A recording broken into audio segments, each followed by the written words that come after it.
दोस्तों नमस्कार, मैं प्रवीण किलेकर, मेरे YouTube channel power of shape में आप सभी का स्वागत है। दोस्तों आज देखते हैं हम कि ट्रेडिशनल मार्केट और डायरेक्ट सेलिंग मार्केट के अंदर क्या फर्क है। सबसे पहले हम देखते हैं ट्रेडिशनल मार्केट।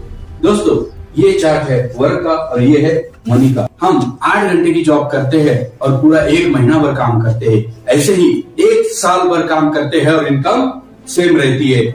आने वाले 5 साल में उतना ही काम करते हैं, उतनी ही इनकम आती है।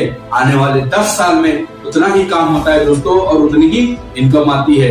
आने वाले 20 साल में दोस्तों उतना ही काम उतनी ही इनकम आती है दोस्तों।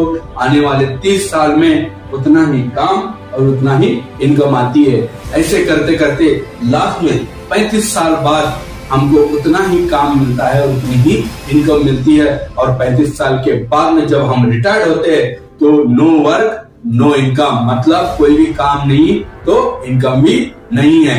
तो मतलब एक बार काम और एक बार ही दाम, तो मतलब जितना काम उतना ही दाम। और अभी दोस्तों देखते हैं कि डायरेक्ट सेलिंग मार्केट के अंदर क्या फर्क है।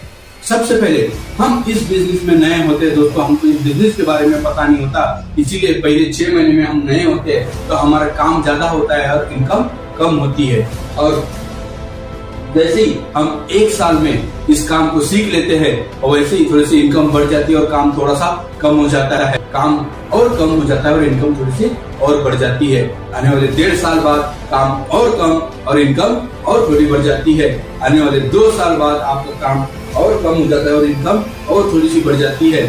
और आने वाले 30 महीने के अंदर आपका काम और कम और इनकम और थोड़ी सी बढ़ जाती है। आने वाले 30 महीने में काम बिल्कुल जीरो हो जाता है और इनकम अनलिमिटेड हो जाती है। मतलब दोस्तों हम कुछ महीने काम करके हम अच्छी खासी इनकम यहाँ से कमा सकते हैं दोस्तों। और यहाँ पे एक बार काम जिंदगी भर दाम दोस्तों, यहाँ पे एक बार काम जिंदगी भर दाम दोस्तों। ये फर्क है दोस्तों ट्रेडिशनल मार्केट और डायरेक्ट सेलिंग मार्केट के अंदर। थैंक यू दोस्तों।